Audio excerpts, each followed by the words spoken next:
Les événements tragiques qui viennent de se dérouler en France soulignent une fois de plus qu'il existe dans notre pays des cellules ou des individus islamistes prêts à passer à l'action terroriste.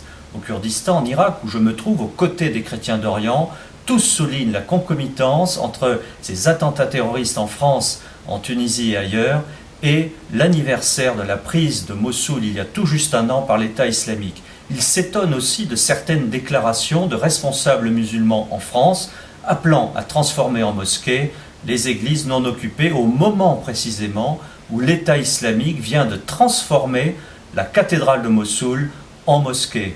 Enfin, ils sont aussi très étonnés par la volonté de certains responsables français de supprimer le latin et le grec, comme Daesh est en train de supprimer les racines archéologiques et religieuses de ces pays, l'Irak et la Syrie.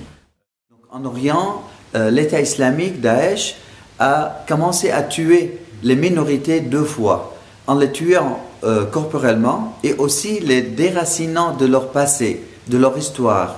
Et donc, effectivement, la même chose qui se passe actuellement en Europe, consciemment ou inconsciemment, il y a des gens qui demandent justement à priver ces générations de leurs racines. Donc, couper les racines, ça veut dire tuer le présent.